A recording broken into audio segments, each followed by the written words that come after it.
Olá, está começando Conexões dessa quinta-feira, dia 15 de dezembro de 2022. Eu sou a Camila Maia, uma mulher de pele clara, com cabelos escuros e lisos na altura dos ombros, olhos também escuros, hoje quase escondidos atrás dos meus óculos. Eu estou vestindo uma roupa branca e preta e sentada na redação da TV UFG, de onde eu converso com você nessa nossa transmissão remota, e que você vê cada um dos participantes num quadradinho diferente. O quadrado aqui ao meu lado está o Diogo Marques, que é o intérprete para Libras nesse bloco. Ele é integrante do Labitave, um homem de pele parda, com cabelos e olhos castanhos. Obrigada pela sua presença, Diogo. Bom, você pode assistir o Conexões em diferentes plataformas. No 15.1 do Sinal Aberto, 21 da NET Goiânia, no YouTube, no site da TV UFG e também no aplicativo gratuito que você baixa em celulares com modelo Android. Para começar, nós vamos falar sobre o aumento da população mundial. No dia 15 de novembro, há exatos um mês, o planeta chegou à marca de 8 bilhões de habitantes. Isso quer dizer que nos últimos 12 anos, a população mundial aumentou em 1 bilhão de pessoas. Há 12 anos, o número de habitantes no planeta era de 7 bilhões. Esses dados mostram um planeta cada vez mais populoso na África e na Ásia. Já há um declínio populacional na Europa.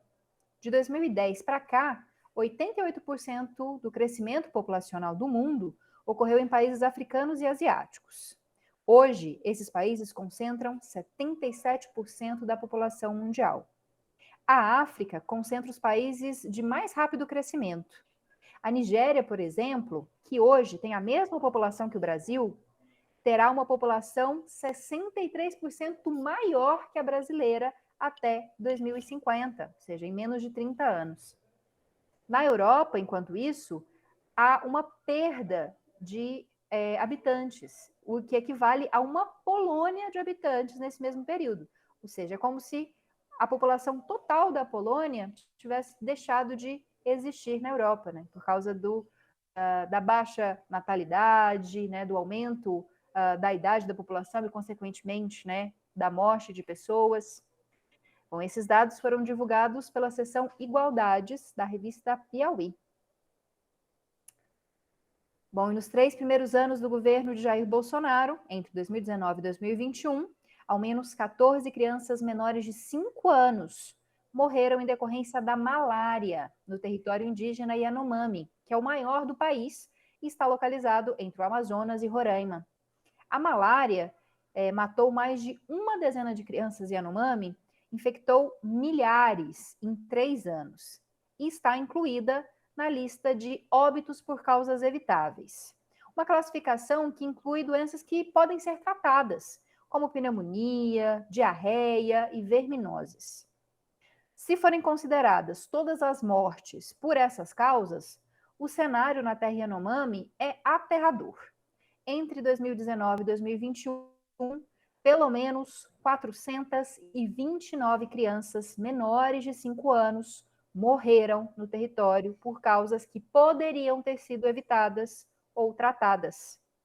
Isso representa uma taxa de 2.400 mortes a cada 100 mil habitantes, enquanto a taxa de óbitos evitáveis de crianças menores de 5 anos no Brasil, de forma geral, é de cerca de 260 a cada 1.000 mortes.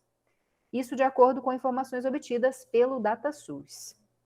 Essa comparação inédita de dados foi feita pela agência pública, junto à Secretaria Especial de Saúde Indígena, por meio da Lei de Acesso à Informação.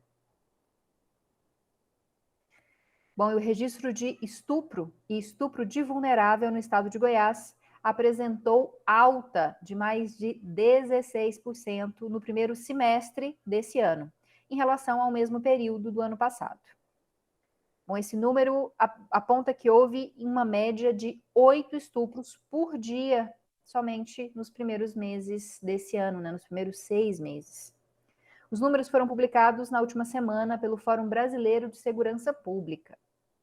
De acordo com o Anuário Brasileiro de Segurança Pública de 2022, no ano passado, a maioria dos estupros no Brasil foram cometidos por pessoas conhecidas e a grande maioria das vítimas era do sexo feminino. Bom, e só para você ter uma ideia do que significa nesse aumento de 16%, isso quer dizer que o estado de Goiás registrou uma média de 8 estupros por dia de janeiro a junho desse ano. Um número aterrador e preocupante, né? Bom, a gente fecha esse bloco de uma forma um pouquinho mais calma, falando de capacitação profissional, né, de planejamento de futuro. Isso porque as escolas do futuro de Goiás oferecem vagas em cursos técnicos nas áreas de tecnologia, marketing e empreendedorismo. São 655 oportunidades, divididas entre as modalidades presencial e educação à distância. Os cursos são gratuitos e as escolas oferecem todo o material que for necessário para a prática. Os interessados têm até o dia 3 de janeiro para fazer a inscrição nesse site que está aparecendo aqui na tela, efg.org.br, efg.org.br. Também é possível fazer a sua inscrição presencialmente em uma das secretarias das unidades das escolas do futuro. Então, daqui a pouquinho a gente volta para falar sobre o corte de recursos nas instituições federais de ensino superior e como isso impacta na vida das universidades e institutos federais. Se você quiser mandar a sua sugestão de pauta, sua crítica, seu elogio para a gente, é só entrar em contato pelas redes sociais. A gente tem Facebook, YouTube, Twitter, Instagram e até TikTok. Procura por TV UFG que você encontra a gente. Além disso, dá para conversar com a TV UFG pelo WhatsApp. O nosso número é o 62991811406. 62991811406. Daqui a pouquinho a gente volta com mais informação.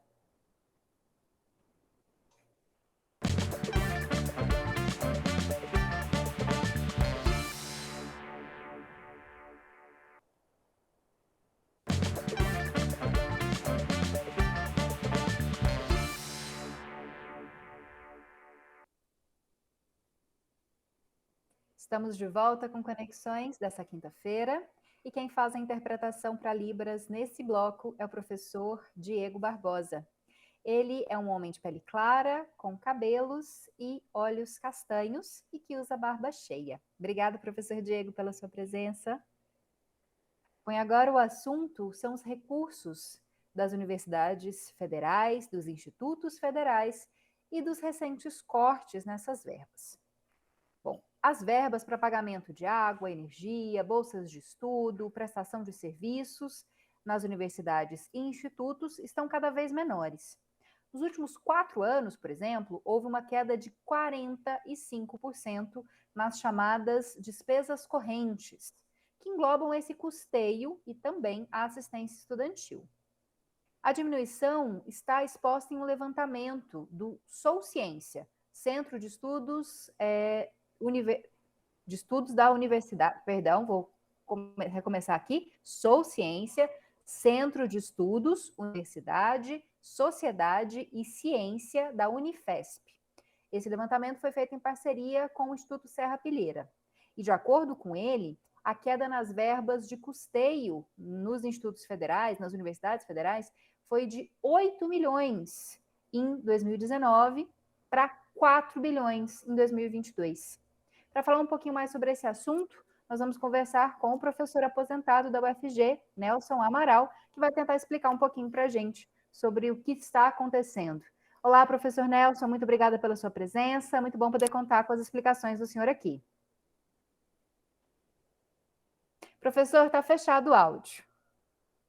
Eu que agradeço muito, é sempre bom conversar com vocês e com a população para mais pessoas entenderem como funciona o orçamento do país, né? E, em especial, o orçamento das universidades federais e as dificuldades que elas enfrentam. Estou, neste momento, conversando com a Camila, né, que é a nossa jornalista. Eu sou uma pessoa branca, de cabelos brancos e barba branca.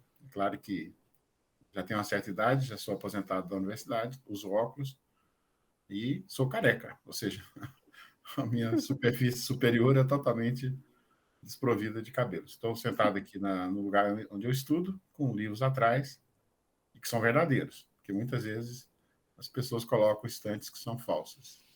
É um prazer. Gostei, professor, da sua descrição. Para a gente começar, antes de falar desses cortes, né, um custeio que foi de 8 bilhões para 4 bilhões em 2 anos, antes da gente falar dessa situação, queria que primeiro o senhor explicasse como que funcionam essas verbas discricionárias, de custeio, despesas correntes. Muitas vezes as pessoas se confundem, né? O que elas significam, para que elas servem? Explica para a gente. Essa linguagem ela é sempre complicada, é muito técnica, né? E é difícil realmente para as pessoas que não se envolvem com essa temática pegarem esse vocabulário todo. Rapidamente, acho que eu poderia explicar assim. O orçamento ele é feito para as universidades. Cada universidade tem o seu orçamento separado. Ele fica dentro do MEC, é claro. E esse orçamento ele é facetado em grandes despesas. Uma delas é pagamento de pessoal, que é exatamente a parte que paga professores, técnicos e aposentados da universidade, porque os aposentados fazem parte também do orçamento. Uma outra fatia é exatamente outras despesas correntes, que é o nome, que é aquele que você descreveu inicialmente, que paga água, luz, telefone, limpeza, vigilância, material de consumo de laboratórios, ou seja, todo o funcionamento da instituição. Uhum. E uma outra fatia ainda que são os investimentos. A parte de investimento é aquele que faz prédios, faz construções, que compra equipamentos para laboratórios, que renova equipamentos, que compra mobiliários, esse tipo de despesa. Então, ele é fatiado nesses 3 pedaços e o reitor, por meio das suas pró-reitorias, é que faz a gestão desse orçamento. E essa liberação do orçamento é feita sob controle do MEC. Então, o MEC é que regula as liberações todo mês dos valores orçamentários disponíveis e também que libera a parte de financeira, que é a parte do dinheiro que vai para o banco para pagar as pessoas e pagarem as empresas que fazem seus serviços para a universidade. Então, Professor, e cada... um resumo rápido, é assim que funciona, né, a execução do orçamento no meio universitário. E pensando que cada instituição, né, seja um instituto federal, uma universidade federal, tem uma verba própria, né, e que é pensada a partir das demandas de cada uma dessas instituições, do local onde ela está inserida, né, não é uma demanda igual para cada uma das universidades e instituições federais. Durante um bom tempo existiu, ele está fora de prática, nesse período agora, a gente chama essa maneira de distribuir de modelo. Então, você pega cada instituição e examina vários parâmetros dela. A quantidade de estudantes, a quantidade de pós-graduação, o conceito CAPES da pós-graduação, a quantidade de pessoas envolvidas no trabalho, e com isso você tem uma modelagem que estabelece a fatia que é de cada instituição. Então, não é bem assim que a universidade apresenta a sua demanda de necessidades e o MEC analisa e atende. A parte de pessoal tem a carreira, tem toda a estrutura, e a folha de pagamento é concentrada no governo federal, ela é centralizada lá. Então, essa parte, a universidade ela só alimenta os dados das pessoas para rodar essa folha da universidade. Mas essa outra parte, ela é especificada nessa modelagem. E eu disse que era assim, porque já há bastante tempo esse modelo não é rodado da forma que deveria ser, para que as instituições pudessem dividir o dinheiro, esse dinheiro total, né, entre elas, de tal modo que fosse atualizado com os novos parâmetros. Então, é mais um componente de dificuldade. Se você criou um novo curso, você deveria receber mais dinheiro por conta da criação desse novo curso. E isso não vem ocorrendo da forma que deveria ser.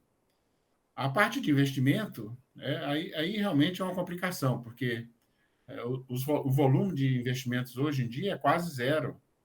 Investimento que eu digo são as construções e equipamentos, né? É quase zero quando você pensa em 69 universidades federais espalhadas pelo país, e cada uma delas com muitos campos, que houve uma grande expansão das universidades no período de 2007, 2008, 2009 até 2013, 2014. Então, do impeachment para cá, né, todo o processo do impeachment é que vem essa deterioração orçamentária das universidades. E como você descreveu muito bem, ela é dramática na parte de outras despesas correntes. E investimento, aquilo que eu falei, já é praticamente zero, ou seja, aí passou da configuração de dramático. Por isso, essa Professor, movimentação toda, né, dos reitores procurando elevar esse valor, liberar recursos que estão presos lá pelo MEC.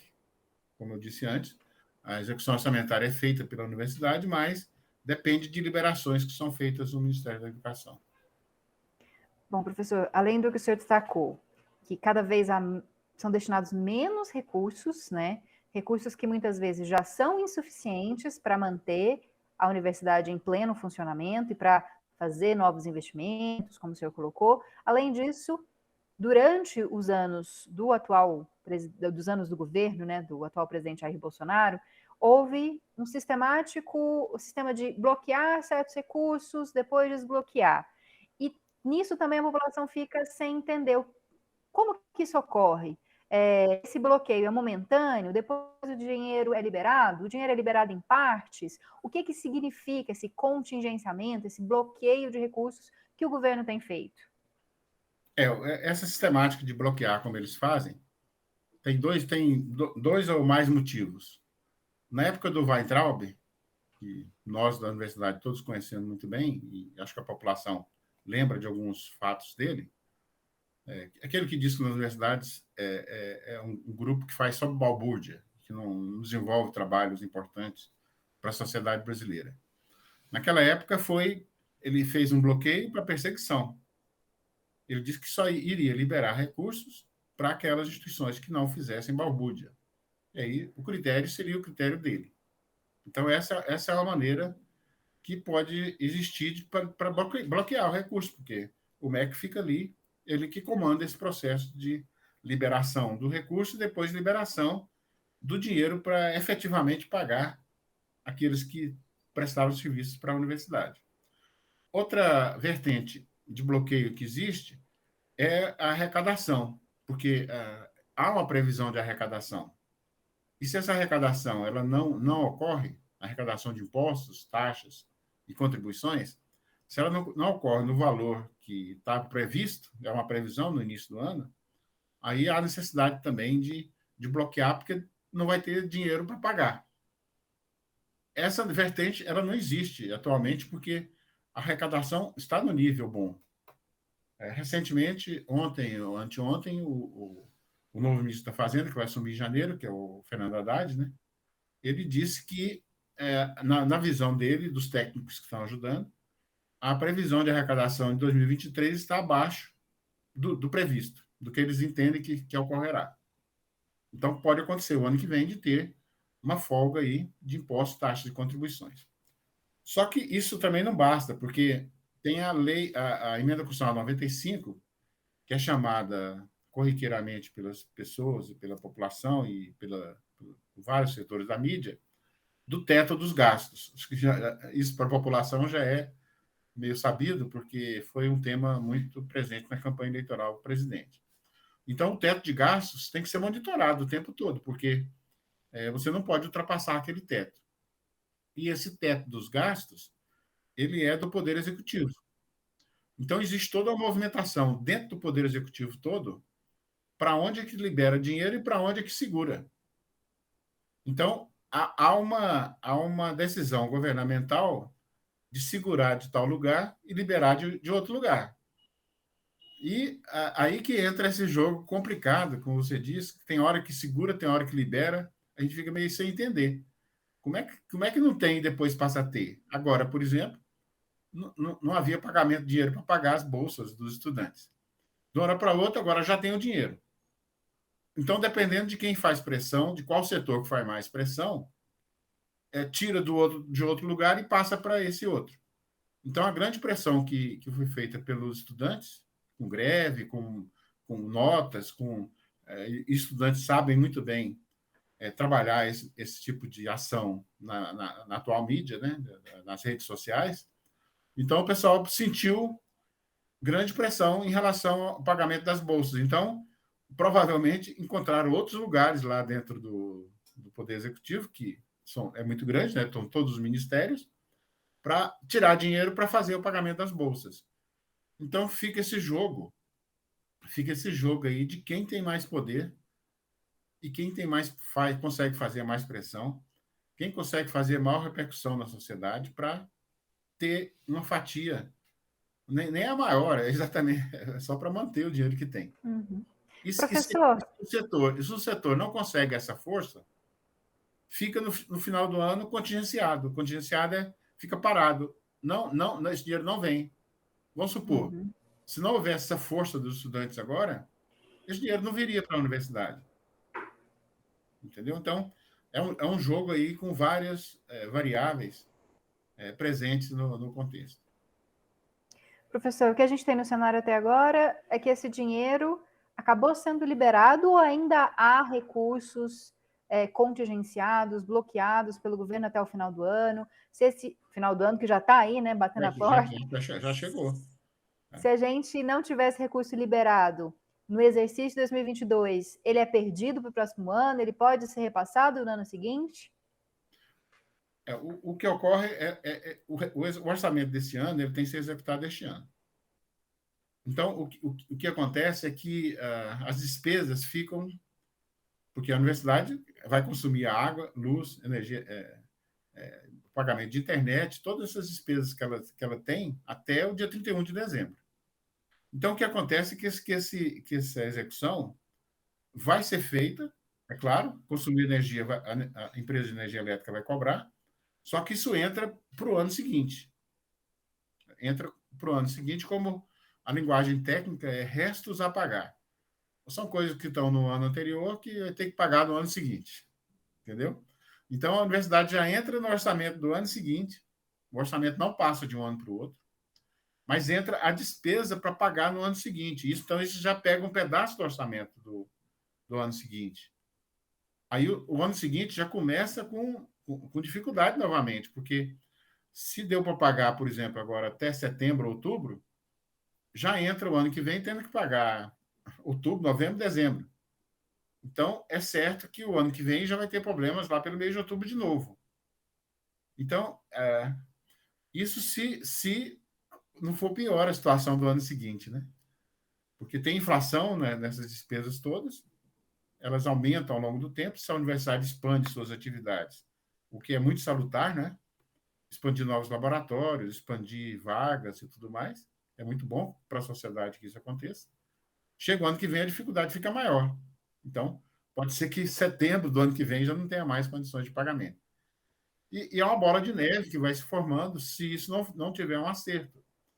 Então, está sendo reivindicado para esse novo governo que faça isso, que faça em 2023, se possível, né, um acerto desse orçamento. Porque você vê, você cair de 8 bilhões, que é o dado que você trouxe, para 4 bilhões é praticamente metade. Deve ter algum valor aí, além, tanto é que o Sou Ciências detectou 40% de queda, né?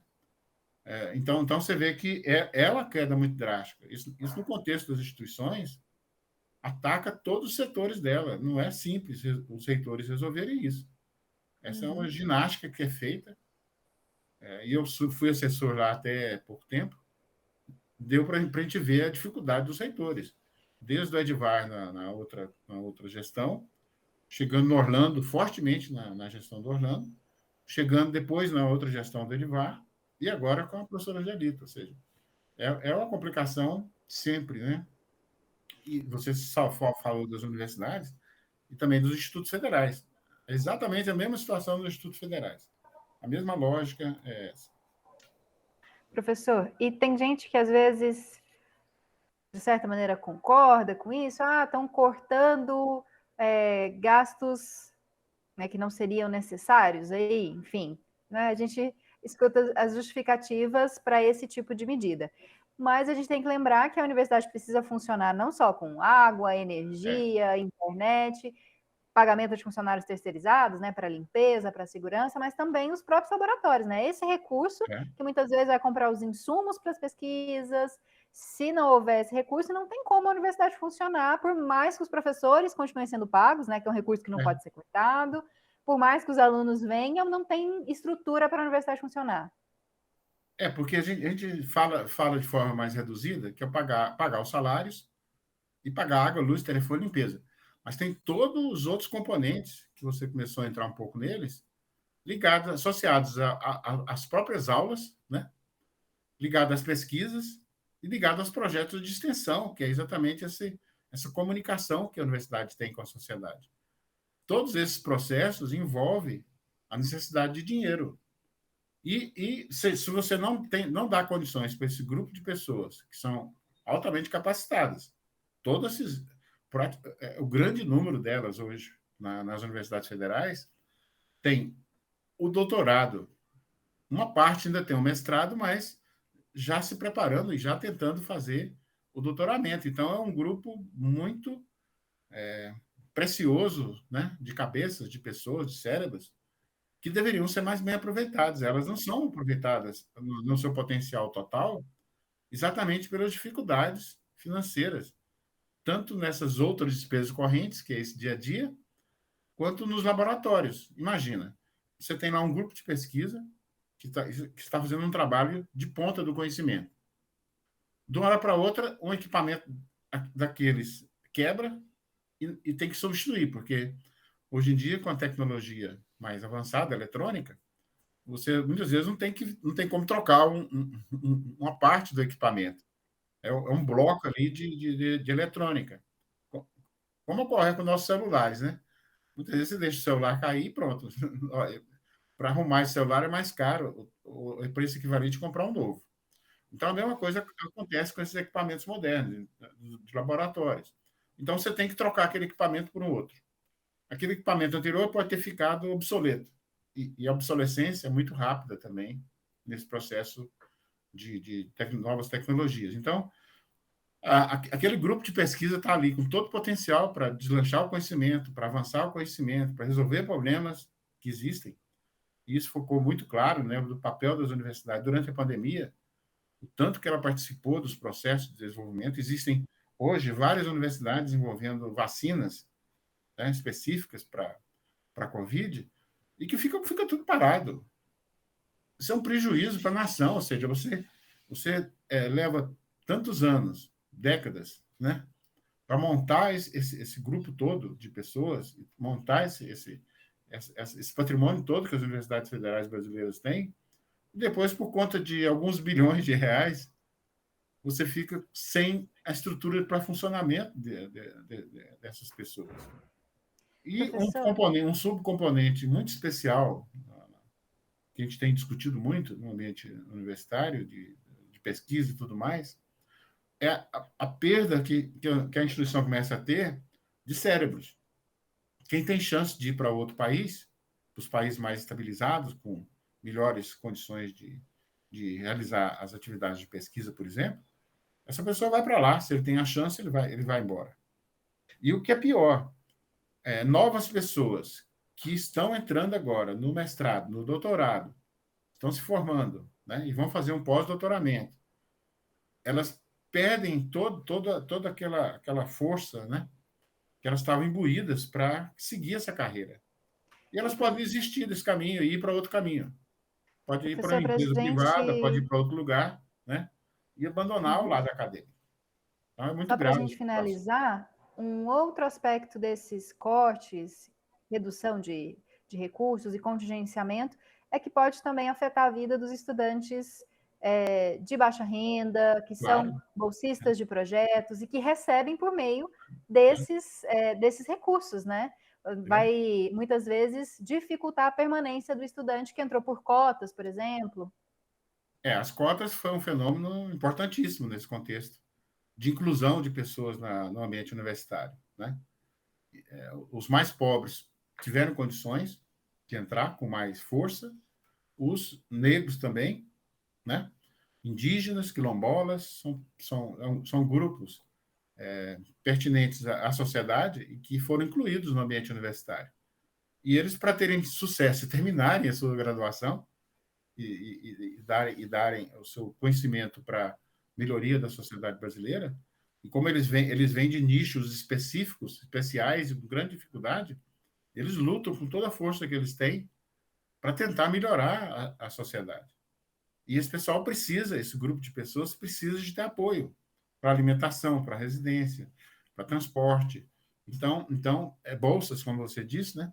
As bolsas de iniciação científica, bolsas de monitoria, bolsa permanência e tal, de tal modo que ficam todos eles prejudicados, a casa do estudante também.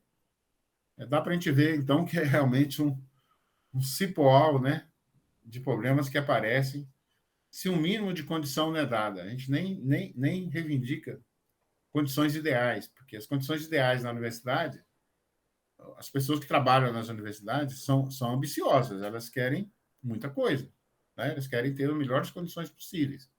Então, a gente nem fica pedindo isso, a gente quer as condições mínimas para que as atividades sejam realizadas e elas ocorram aproveitando, como estou falando algumas vezes, o potencial que existe aqui. Vai perder esse potencial se não for, se um processo desse tipo dura muito tempo, né? Você pode ver, se uma pessoa tem 20 anos de universidade, de trabalho universitário, se demorar 10 anos, elas são 30 anos. Daqui a pouco ela já tem condições de aposentadoria e se perdeu todo aquele trabalho que ela teria condições de realizar. Tá certo, professor. Queria agradecer a sua presença, conversando aqui com a gente mais uma vez e explicando esse cenário, né, preocupante, mas tomara que a gente consiga falar sobre dias melhores daqui para frente. Essa é a esperança que todo mundo tem. Agradeço muito aí. Abração. Abraço, professor. Boa tarde para Mais, você. boa tarde. Ainda Obrigado, não me Diego. despedi. Aí. Ainda não me despedi de você que está assistindo, porque daqui a pouco a gente continua com mais conexões. Até mais. Tchau.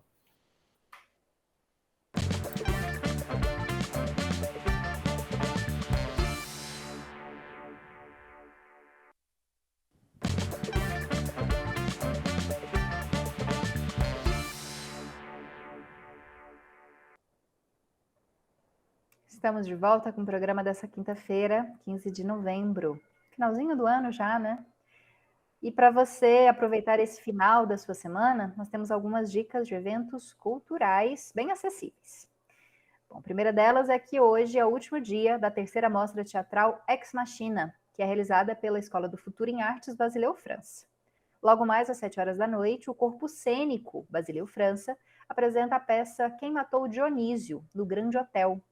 Essa peça trata de um grupo de artistas que percorrem as ruas de Goiânia.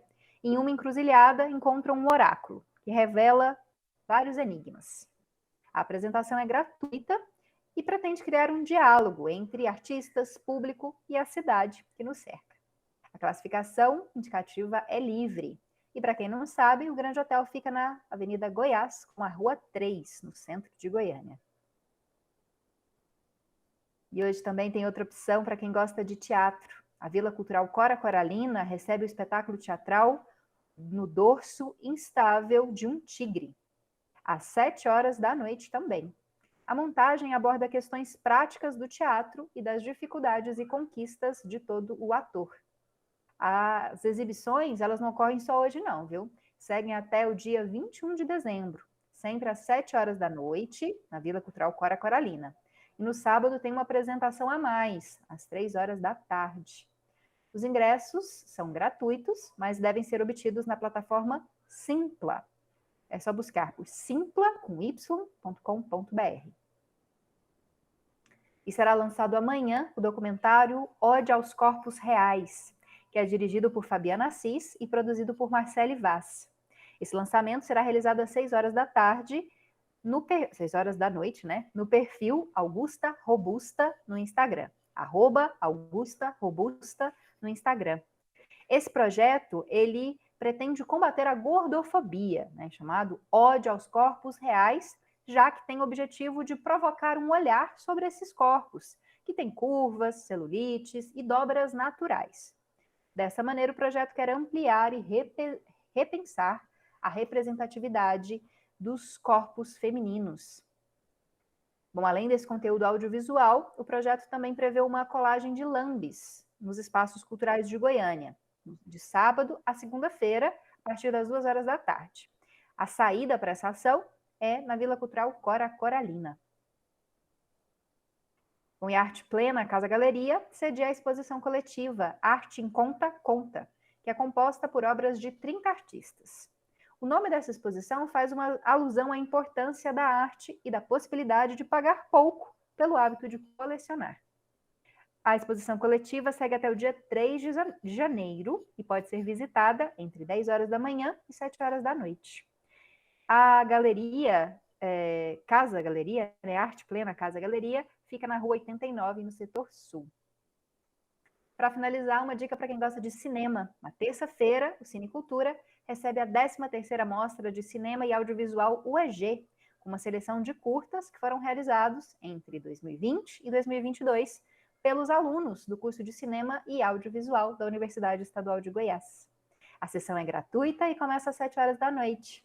O Cinecultura fica no Centro Cultural Marieta Teles Machado, na Praça Cívica. Muitas dicas, né? Dá para aproveitar com teatro, exposição, cinema. E é assim que eu me despeço sempre de você, para finalizar o Conexões de uma forma mais alegre, e te desejando, né, um bom final de tarde, um bom final de semana. Espero que você nos acompanhe na programação da TV UFG e te aguardo na próxima quinta-feira, 4h30 da tarde. Até lá!